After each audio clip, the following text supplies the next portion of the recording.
Hey, good afternoon, everybody. Tom Stewart here. I'm with Liz Trotter. This is Smart Business Moves. Hello. January 31st. Can you believe we made it through January? Almost. We're almost there. Well, I mean, I can believe that we made it through, but it's been a tough month, really, in a lot of ways. So, How, you know what? how so? All right. So this has been the main thing that has been a struggle for me today on the 31st. With the 31st being a Monday, what I'm seeing with over 50 people that are in the strategic success groups and that they're all putting on their worksheet for today. So how we do this is on Monday, we do what we call a Monday check-in. And on Monday check-in, you tell us what you did last week, and then you declare what you're going to do this coming week. Well, everybody put stuff on their list for what they're going to do in this coming week related to stuff from January. I'm like, y'all, this week, today is the end of it. So what are you going to do the rest of the week? That needs to be related to your February wigs, your goals for February. So, Not so going back and looking at Jan, is that cheating a little bit? Is that kind of mailing it in? that doing the January thing. Yeah. Yeah, well, but I don't think people recognized it. When I said it, people were like, oh yeah. So I think that it's just one of those, it's easy to just start working on stuff and then not really paying really close attention, not being, diligent about the dates. And you had goals that you needed to meet by the end of January, because if you're putting them on your list as things that you're going to do this week, you didn't meet them. So, I mean, that's really a pretty good example, though, of being mindful and doing things with intent. It's Absolutely. the work that you guys are doing is important because Yeah. you get more work done. Days don't turn into weeks, turn into months, and Yeah. then you look up and you say, "Well, where did my life go?" You know. Yeah. Absolutely. What did I do? How many times have I had this conversation with somebody on Monday and they say, well, I was really busy last week. Yeah, but that doesn't count. Actually, really busy last week and you didn't get the things done that you said you were going to get done. That's kind of negative points. I'm like, that's not good. Like, everybody can stay busy. I mean, Tom, couldn't you stay busy 60 hours a week? No problem. Oh, it's easy. It is easy, and you can tell yourself you're working. And I guess by some definitions, maybe you are. No, you are working, and a lot of times it's hard work, and you are like putting in the hours, and at the end of the week you're drained. You work so hard, but that is the It's the biggest difference problem. between motion and movement. They Yeah, both feel like the same thing. yeah, They both, a lot of times, they look like the same thing you do. until you look back and say, okay, well, we burned a lot of calories, but are we really in a better place? Are we really where we want to be, or are we Yeah. still Well, and where that's we what I were? was going to say. A lot of times you don't even have to look back. You just look where you are today. Are you further ahead? Because how many times do people look at where they are today and they're not further ahead? They're not only not further ahead from last week, but they're not further ahead from 6 months ago or even a year ago, right? We see that all the time. It's really easy to stay busy, busy, busy, busy, busy, and not actually have any forward momentum. So yeah, that's what I've been dealing with today. Of the people that I quizzed on calls today, and there were over 50 people in Monday check-in today. Only 2 people out of all of them had stuff in their Monday check-in today, stuff that they were going to do that came off of their February leads and wigs. How crazy is that? 2. These are smart business owners. What are these business owners? Well, actually, there's a few that are multi-million-dollar business owners. None of them had stuff. There you go, Warren. You know what? They would love to have something to blame it on. I'm going to send it to them. Say, all right, y'all, we give you an excuse. But it was none of the multi-million-dollar companies that are are the ones that were doing it correctly. Well, there were only two, first off, and they were both in the mid-range. Both companies were in the like 600, 7, $800,000 range. Isn't that crazy? Hey, Well, Denise. She's that's where they are at the moment. But if they yeah. keep doing what you're Oh no. describing, Oh no, they're growing. Absolutely. Yeah. Yeah. Denise, good job showing your face in here. She's one of the people that was like, dang. No, and I'm calling her out there.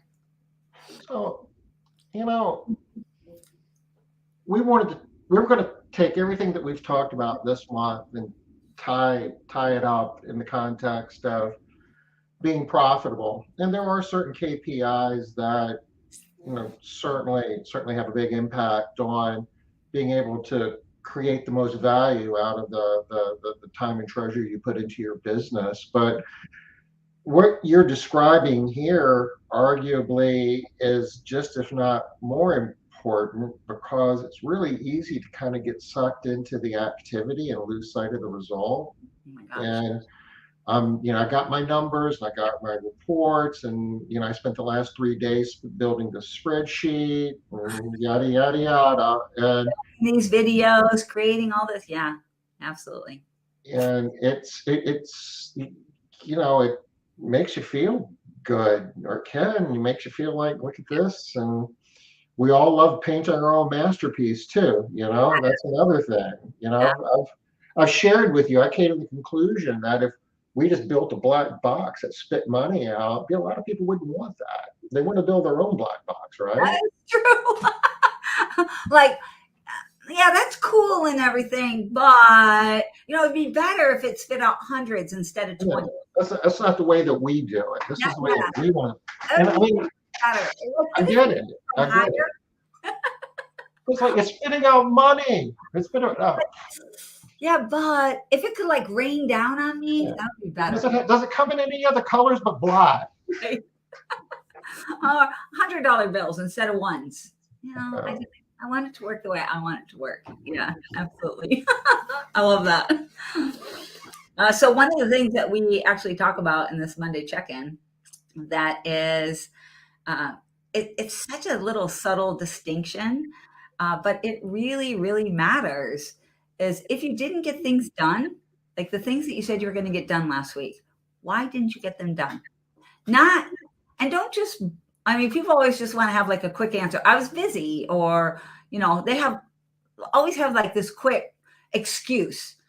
But when we think in terms of not the excuse for why you didn't get it done, but what's the reason? Let's dig and let's find out what the reason is that you didn't get it done, so that we can create systems to overcome your typical bottlenecks, the things that, hold on.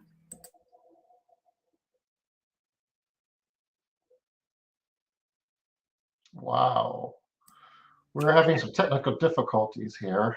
I got that fixed just in time. Okay. But it's crazy, those distinctions. There is a difference between a reason and an excuse, right? And it's funny that we a lot of times default to the excuse because it's quick, it's easy. And most of the time, people will let you off the hook with an excuse. This is so weird. They'll let you off the hook with an excuse more than they will for a reason. Because with an excuse, they don't want to fight with you. They don't want to argue with you. Uh-oh, we're getting feedback. Are you? I was on my end. You weren't getting it? No, sound good over here. All right, good. What's the difference between a reason and an excuse? Well, depends on who you talk to. My definition, the definition that I use, is a reason is something that you're accepting responsibility for.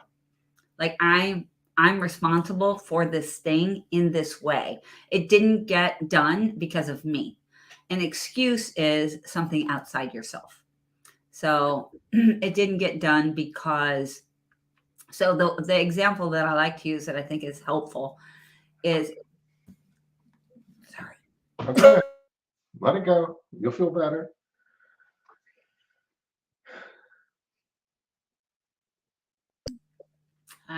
I'm still dealing with this COVID cough.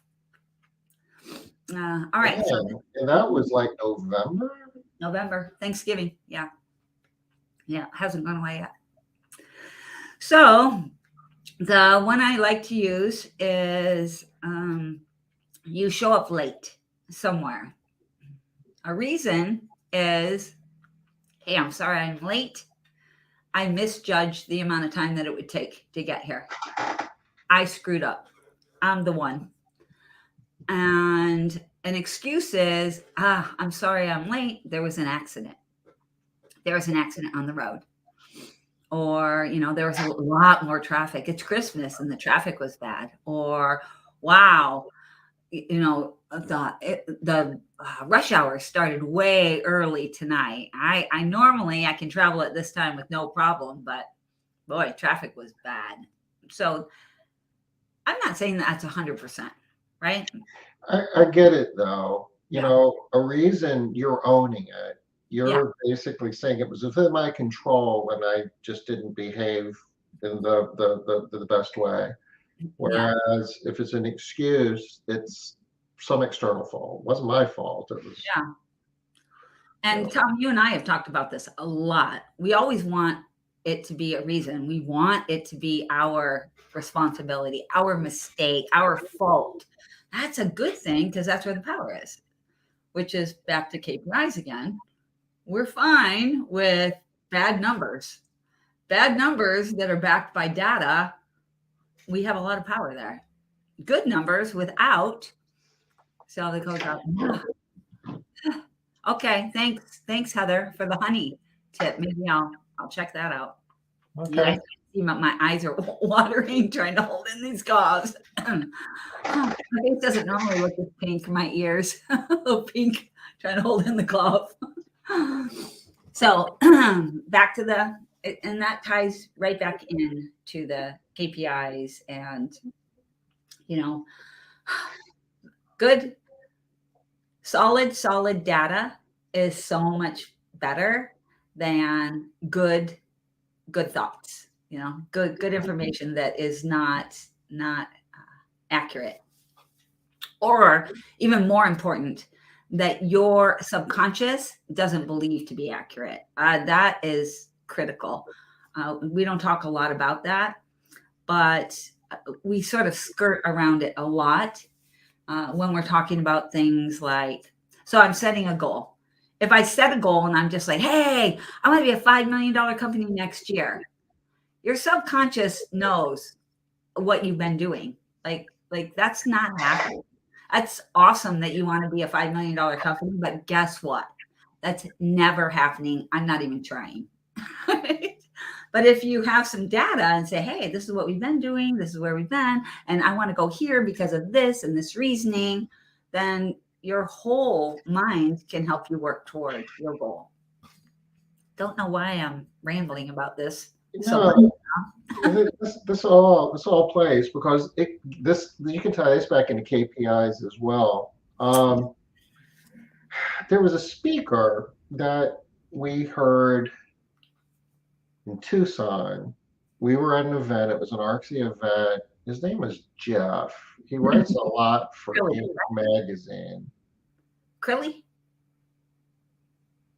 Is that Crilly, silly, Crilley? Is that him? No, give me a second. Okay. He's really, if nothing else, follow this guy on LinkedIn now because he writes a ton for Inc. magazine. He's got good stuff, and he writes about the psychological effects of telling people your goals. Like you tell somebody, "Hey, I'm going to be running the Boston Marathon next year," and your friends are congratulating you, saying that's really awesome, and the adrenaline starts flowing, and you basically start celebrating and having that euphoric feeling that you've actually done something. Jeff Hayden. Yeah. Oh, that's right. It was Jeff Hayden. Yeah. And the whole point is sometimes when you just tell somebody something and you talk about it, your mind starts thinking that you actually did it, and you don't bother to get out of bed in the morning and run and watch your diet and do all the things that you need to do to get ready for the marathon. You don't have to, because you're enjoying the feeling that you've done all of that just by telling people and simulating it in your head. And KPIs are kind of like that too. It's good, make us back to, I got the numbers together. I, built the spreadsheets. I can tell you, what my payroll to revenue is and what my employee turnover rate is. And I can, but you're not really using KPIs to do anything. It's just like, I use the term air guitar. It, it's fun. And somewhere in your head, you think that you're actually doing it, but you aren't. Mm-mm. You're not actually making anything happen. You're not using those numbers as a tool. You're just looking at them flat, like a photograph. All right. You're not recognizing that this is something to help you move forward. All right. So we talked about this today.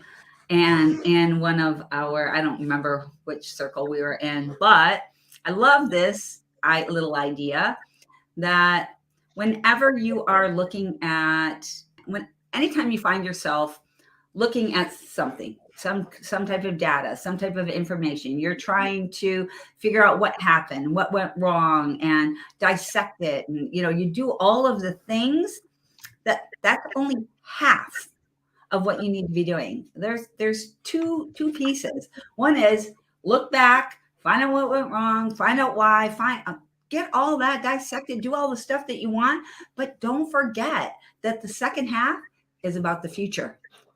What's the future going to look like now? What's the plan? How are you doing things differently? How does that information that you just got impact where you're going? And if it doesn't, then you just wasted your time. There was literally no reason for you to do that. Why? Oh, what do we got here? Oh, the motivation. Okay. And this is a decent little book. It's an easy read too. And like I said, he's one of my more favorite bloggers out there. He's all over Inc. magazine. But this is a good book if you're having a hard time taking what you know and what you intend to do. If you play a lot of air guitar and you feel like there's a lot of motion, but maybe not as much movement as there should be, there's some good stuff here. Yay. Something else that might be helpful, kind of along this vein.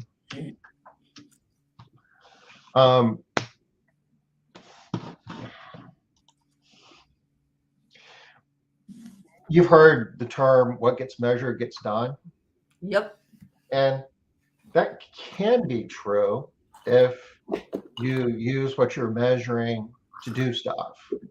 Mm-hmm. It's not always true. It's very easy to measure your KPIs and not get anything done with it. Yeah.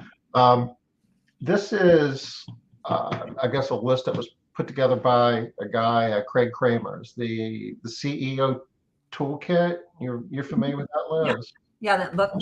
That was Craig, the original one. Craig passed away several years ago, and I guess somebody else bought that book and redid it.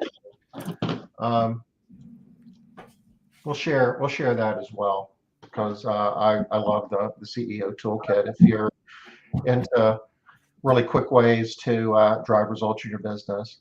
But what Craig would say is, okay, you got your KPIs, you got your numbers, but how are you going to use them to get the business outcomes you're looking for? And one of the first things that he would suggest is you need to set overall goals with your key people.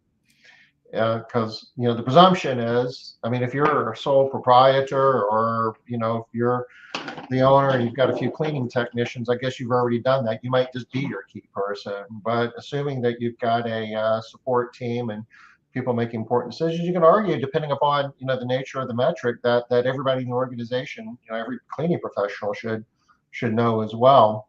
But when you figure out, where your numbers are, you set some goals and say, okay, these are the metrics that we want to drive in a positive direction, and you share it with your key people. You communicate the goal repetitively and build trust. Track the actual against the goal and give feedback frequently. One thing that I don't see in here that I think, well, you might not be done. Do you have another little bullet? Oh, there's several slides. Right.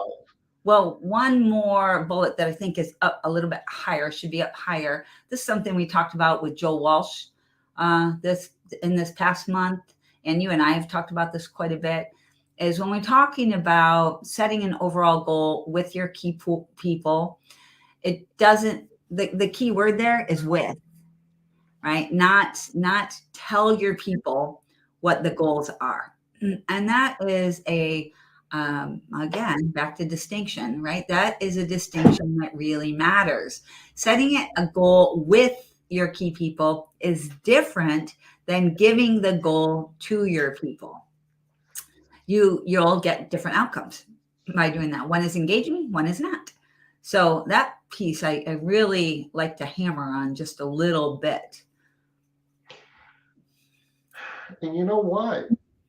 In a lot of cases, I don't want to say it doesn't matter at all what the goal is, but there's probably a lot of goals that are going to be putting you in a much better position than where you are now. And picking a goal that everybody can agree on and executing it is often much better than just saying, no, it has to be this goal, and you're the only person that sees any value in it, and it never happens. Oh, agreed. 100% I agree. Yeah. And I agree too, that if you're the kind of person that is stuck, we see this a lot where people are like, I don't know what my goal should be. I just don't know. I have no idea. We tell people, start with a revenue goal. Start there.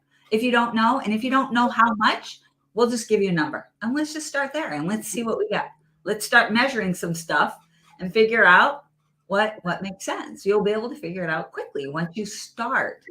For some people, the starting is hard, right? And I don't know if that's directly related to what you were talking about, Tom, as far as the setting the goal thing and maybe getting a little bit of that that little, what's the bump? The adrenaline? Yeah, oxytocin. I was thinking that oxytocin. Yeah. Whatever it is.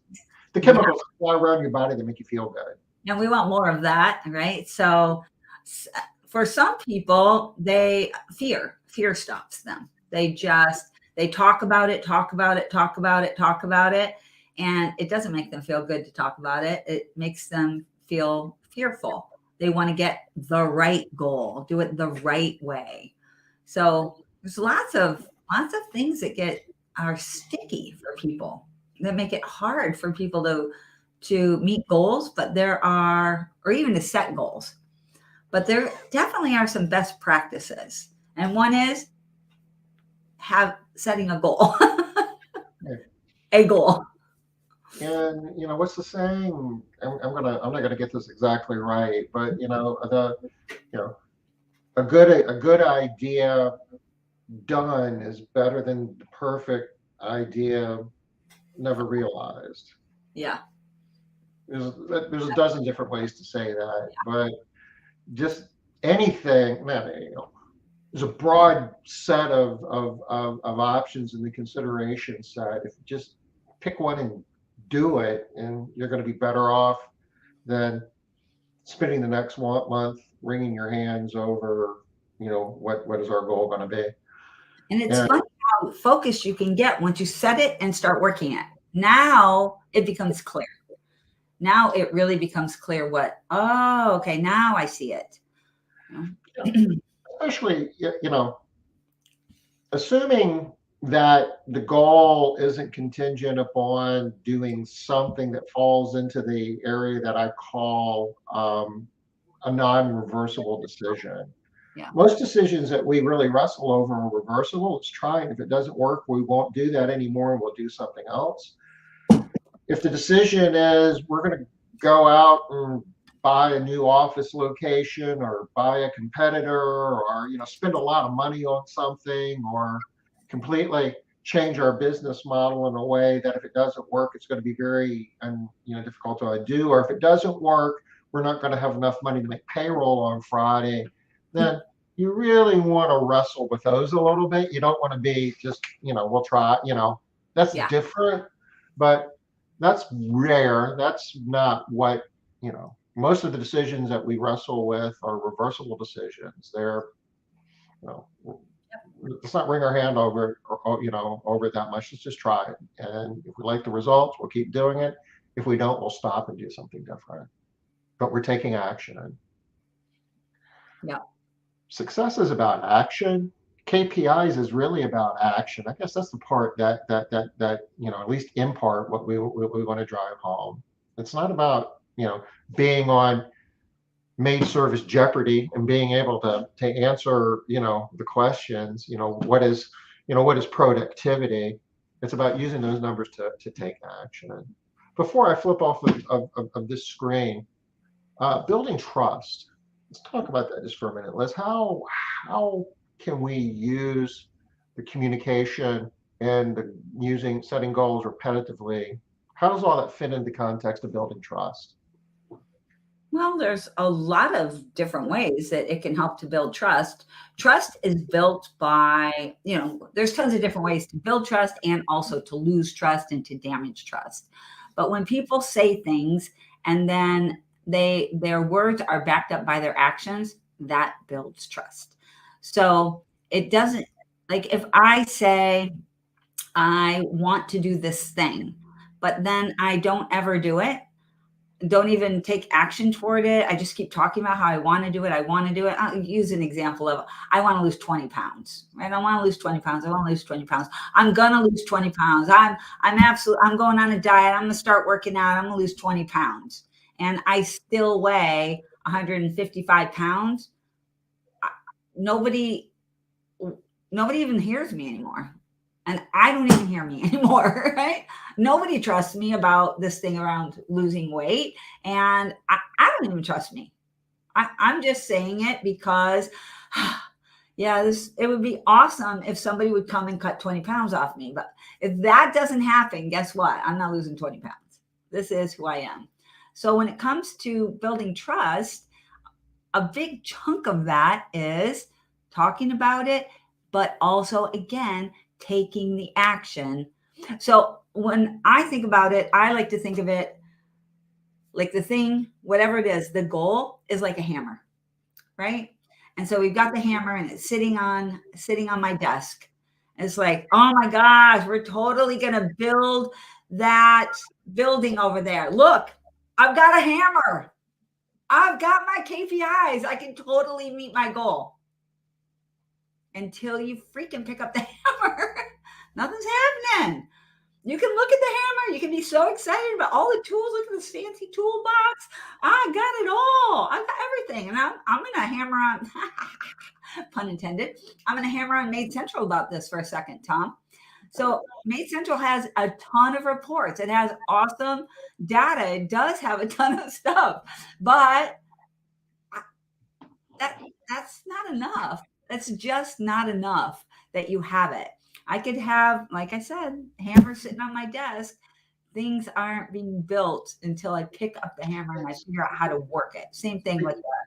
The KPIs are necessary. You're not managing your business. You're not going to be getting results. You're not going to get the outcomes you're looking for without the data. So you need it. I have to argue one point. Real quick, don't lose your point. I won't lose it. I won't let you lose it. But I have to make this argument because a lot of people that are hear you say that, hear me say that, hear anybody say that, they think this. That's not true. I've got 22% profit, and I've never looked at a KPI. I just had that conversation with someone. So as long as you say this, you also got to hit up on the lucky thing. Sure. I mean, it can happen. My financial planning strategy might be buying lottery tickets, and that works for a very small percentage of the people. for a while. Most of the people who hit the lottery wind up losing it before, but um, you don't want to be successful because you're lucky. You want to be successful because you're making it happen. And the only way that you can do that, they call it from a deterministic standpoint, from a way that you're going to be getting the outcomes that you want to get, that is through having the data, that is through the KPIs. It's like publicly traded companies. They tell the world, this is what we're going to do next quarter. This is what we're going to do next year. And every once in a while they miss, but more times than not, they actually generate the revenue that they say they're going to generate, make the profit that they say they're going to make, or they do more because they use the data to drive it in that direction. They call it predictable outcomes. You're not leaving it to chance when you are able to run your business in a way where you're getting predictable outcomes. There's a whole lot involved in that, but that's really what you're talking about. And just because you have the numbers doesn't guarantee that you're going to get the predictable outcomes, but it is safe to say that you're not going to be able to consistently get predictable outcomes without the numbers. It can work for a while, and then some unprecedented event happens, say a pandemic, and inflation goes up, and salaries go up, and things kind of get upside down. You have to change what you're doing in order to continue to get the outcomes. Without the numbers, you're really flying blind. And there's one more piece of this too that we hit on earlier, is even if you are hitting the numbers, even if you are making money, even if things are going well, you don't feel good.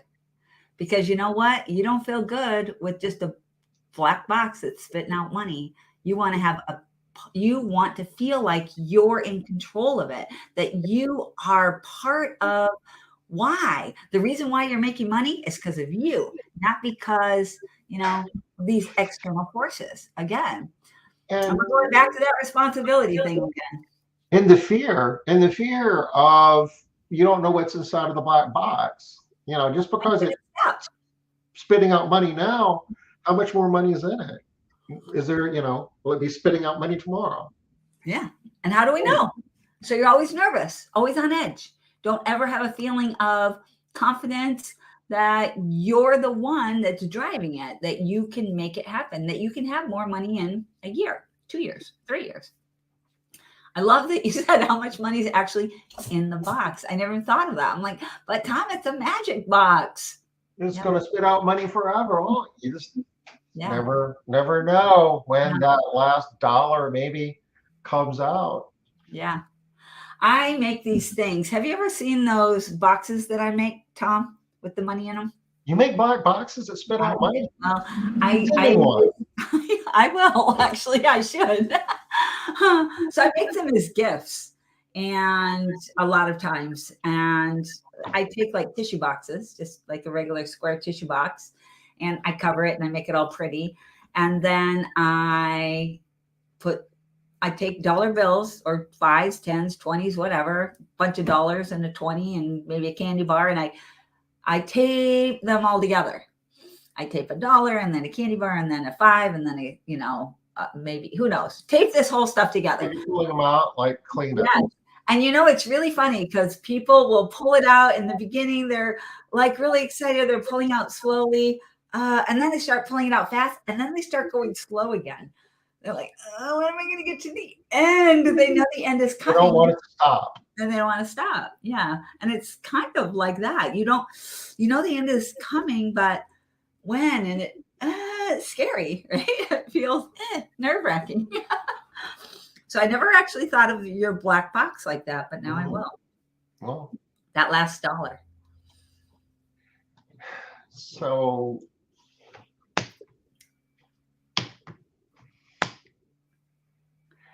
if you don't, I'm sorry. Go ahead. I was going to pull up the book real quick. Oh, Greg Kramer's book? Yeah, I'll grab it while you're doing this. Okay. If you don't tell anyone what you've measured as you go along, very little will get done. So it's the whole communication thing again. I guess that was part of building trust. If you get your team together and say, okay, this is our goal for the month, the quarter, the year, whatever. And that's the last time you say anything until the end of the quarter. The likelihood is, nothing's going to happen. Nobody's even going to be thinking about it. It's like, well, he only mentioned it once, so I don't even think he was serious. There's not a lot of trust that this is really what we're going all in on. So you need to tell everybody, you need to tell them frequently. Kind of have the right measuring device or system. We talked about, this was actually used inside of foundations, but the point is you need good data, and having the right work measurement tools. And you mentioned Made Central. I mean, that is really like one of our superpowers, is capturing all the times and all the data related to every job and every technician, and it gives you all of the data you need to make the smart business moves inside of your business. You measure the wrong thing, then sure enough, the wrong thing will get done. That's kind of like practice makes perfect. And if you practice the wrong things, you'll get really good at doing things the wrong way. Wrong way, perfect line. Yeah. You'll like this one, Liz. Yes, I do. I love that. And I don't have a problem with people measuring a lot of things, just not all at the same time. Right? Focus on what you need to be focusing on the areas of most concern at one time. And then when you get those fixed, dialed in, you got them going where they're supposed to go, great. Add in another one, release one, something. I don't like the idea of working on 25 KPIs all at the same time. That is not a KPI at that point. That's a metric. In your success groups, you have like a critical 5 that you really drill on, or is it 6 now? It's 6. We've added quality for this year. So yeah, we work on revenue. How much money are you bringing in? Revenue. How many team members? We call them cleaning professionals. Do you guys hear those cats? How many cleaning professionals do you have working for you? How many clients do you have? What's your net profit? What's your quality? And what's your payroll percent to revenue? Because your number one biggest expense is that payroll. And a lot of times, so we have a really successful business owner in one of our groups, in our one of our mastery groups this year. And he was arguing with me about tracking client count. He's like, I just don't even see the value in that. I don't see why I need to track client count. I'm tracking revenue. That's good enough. And I got to tell you, today, when he came into Monday check-in and said, okay, Liz, I get it. You're right. I do need to be tracking clients. And he listed out, 5 different reasons why. I was like, oh, yeah, come on. Give it to me. Yeah. Because not everything seems like it matters, but those things really do matter because they are critical. Those numbers, if they go wonky, things are not going well in your business. You need to get those things fixed fast. Other things can be going wrong in your business that aren't going to impact you as quickly as these things. So, and that's why I struggled with quality. I didn't have quality in there for years, and I had people asking to have it. I was like, back and forth with quality. But so really, what are the 6? What are the 6? Like, one is revenue. That's professionals, the number of clients, your net profit, your quality, like I said, and payroll percent to revenue. Yeah. Okay. So when you say clients, you're talking about clients with a recurring schedule. Mm-hmm. Yep. And we need to track recurring in our, most of the time, we need to track the number of recurring because we need to be watching that money that's going to be coming in on a regular basis. I do know a couple of companies that don't track recurring because it's not the majority of their business, that they're, the majority, 70% of their business is singles.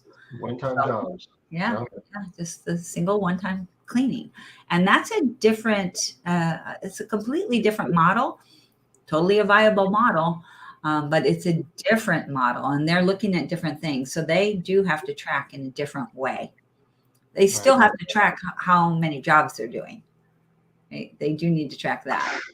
And do you have anyone in your success group that we don't. Okay. We don't. We had somebody that was doing that, but they really changed their model around and decided that they wanted to work more on getting recurring jobs, and so they've switched that model around. Yeah. It's just a harder model. This is kind of interesting. Yeah, that is good. It's really more about what you do with the information, who you tell, and how you tell it to them than actually, the details in terms of how you're measuring it. And that gets back to, if you're spending hours and hours and hours building your spreadsheet, it's yours, and you really, once you build it, you're satisfied that you know your KPIs, then you're missing the real opportunity. Just picture that lovely hammer sitting on your desk, doing nothing. People don't care what measure you use. They want to know is, how are we doing?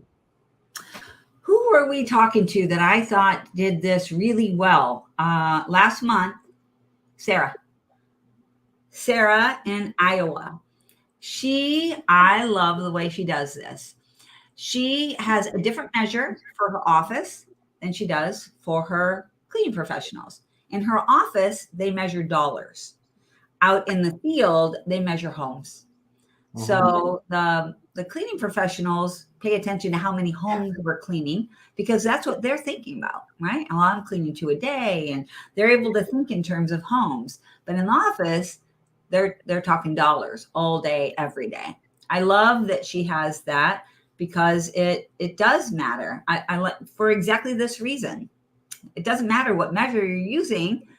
How are we doing? And the people in the field know that by houses, not by dollars. No. Liz, I've heard you say many a time that everybody needs a number. There's so many times.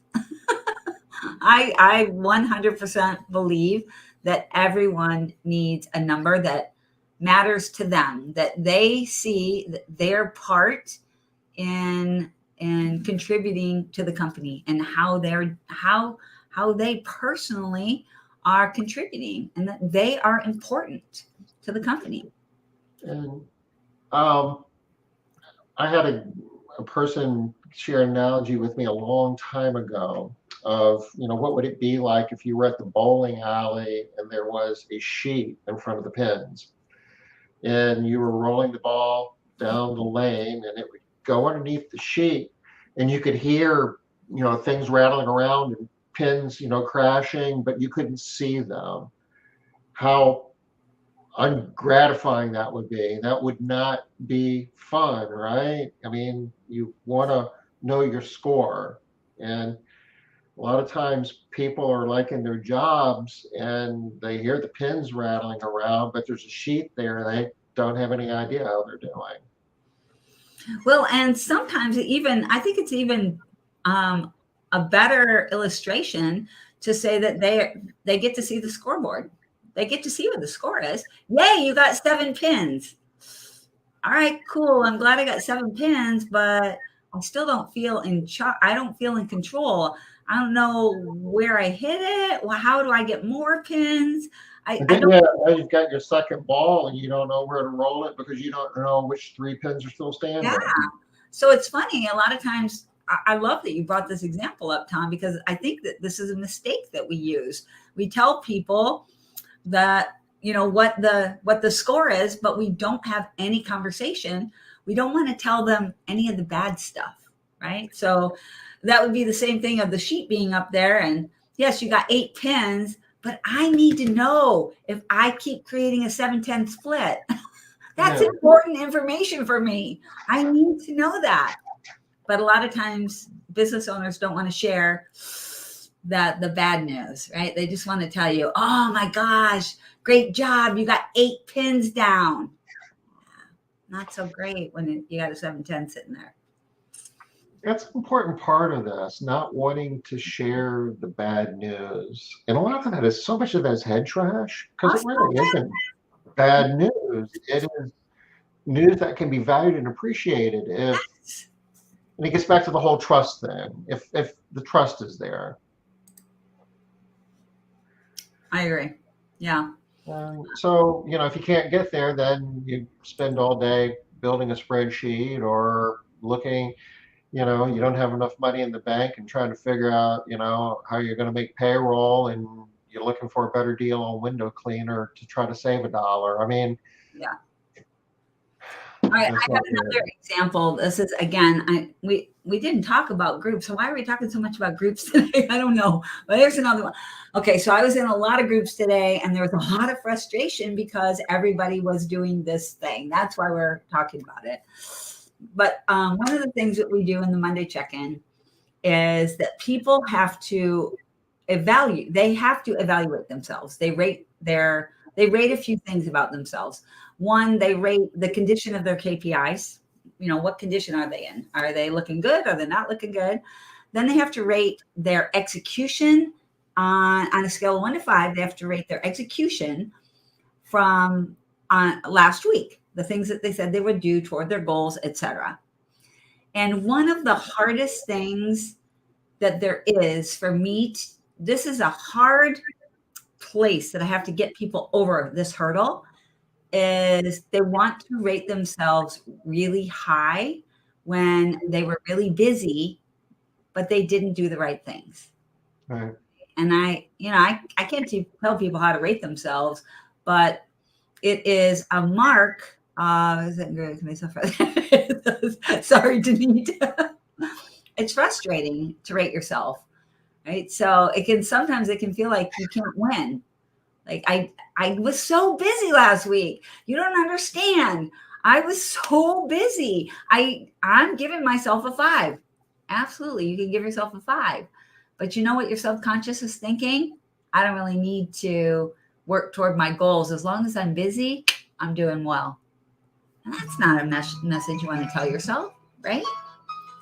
You want to tell yourself that I get the high score when I do the right things at the right time.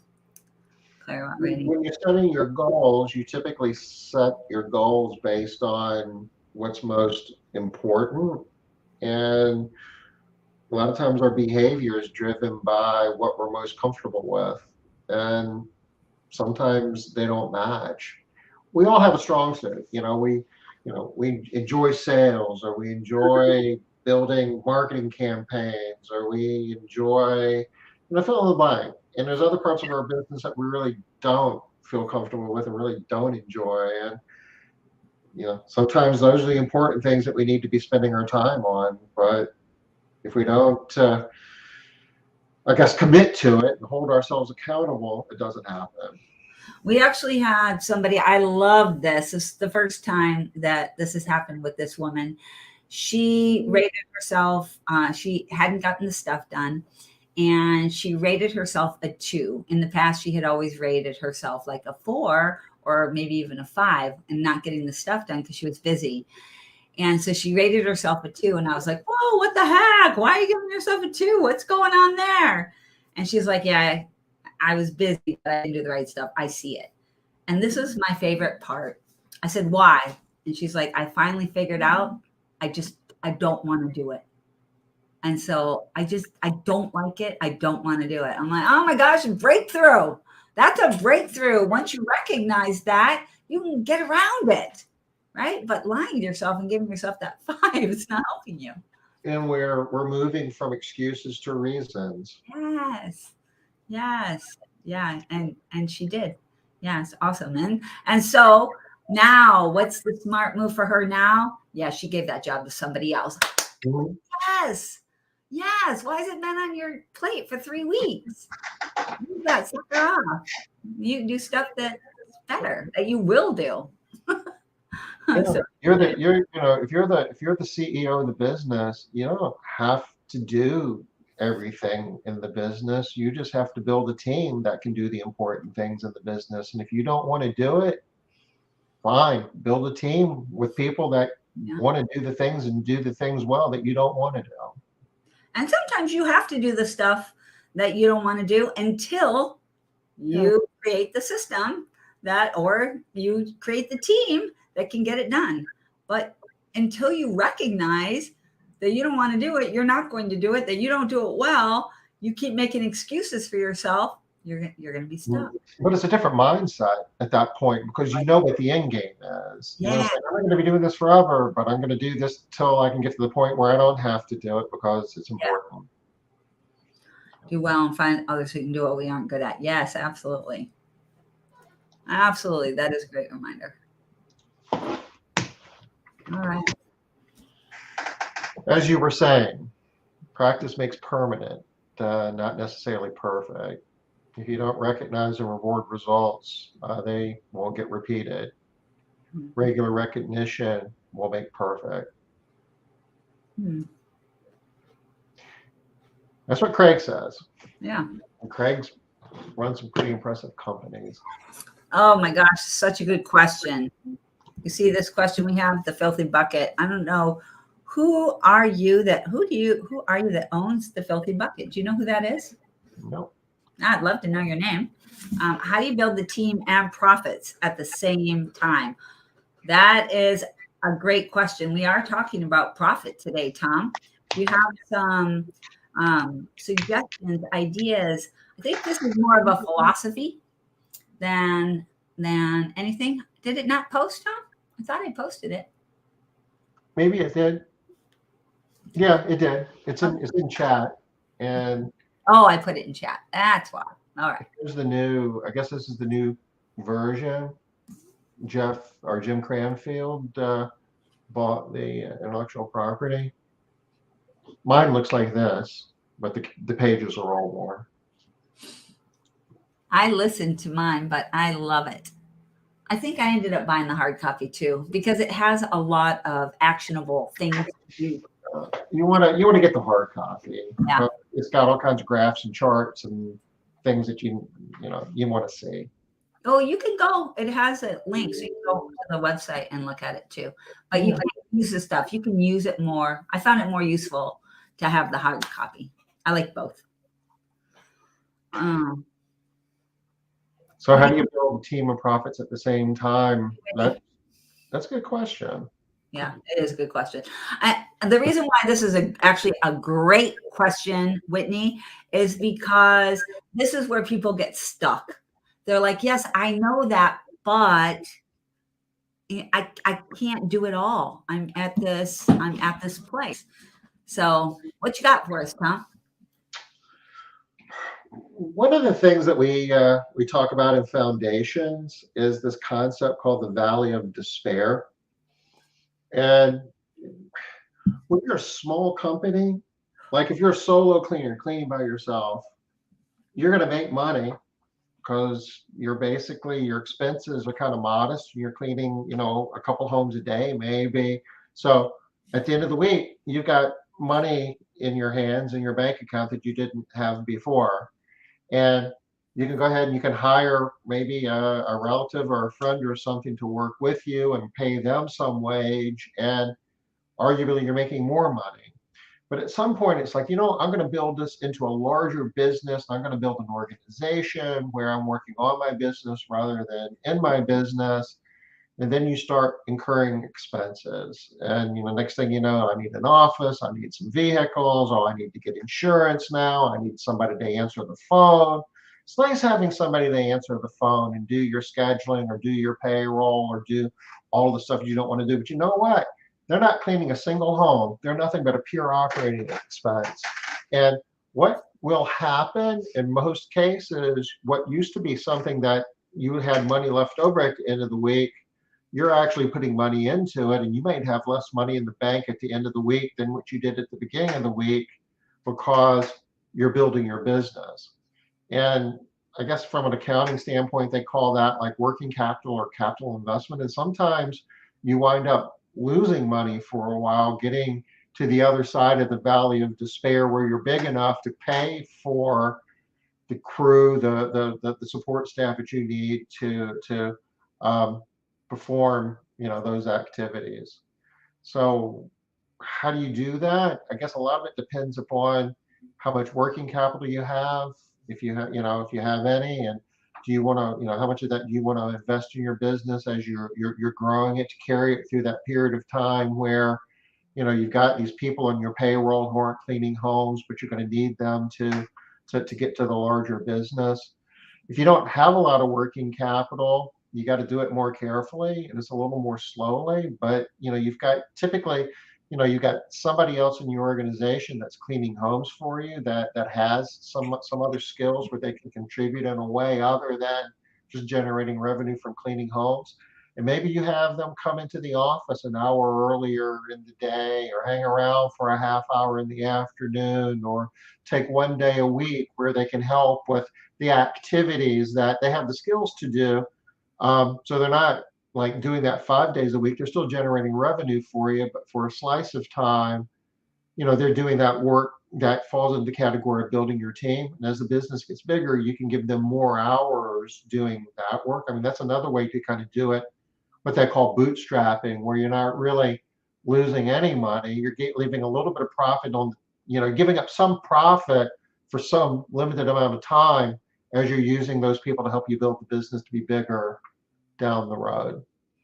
And also another little piece that you can add on there is you got to be lean, right? And in those times, you have to be running lean. You have to be paying attention. Again, we're going back to those numbers, right? You have to be paying attention to your expenses. And when you're going through the valley of despair, all the pennies count. Right? They all count. You need to be paying attention to every job you're doing too, to make sure that it's priced right. And if not, making the price adjustments you need to. A lot of times, if we took, we spend all of our time looking at the expense side. If we took more of that time and spent it on the revenue side, there's a lot of money to be found there a lot of times too. Yeah, it's a good point, Tom. I think that is always comes second because people are afraid of raising prices. They're afraid. It's safer and it's comfortable looking for a better deal on window cleaner than it is talking to a cleaning professional about their productivity or talking to a client about needing to pay you more for the service you are offering.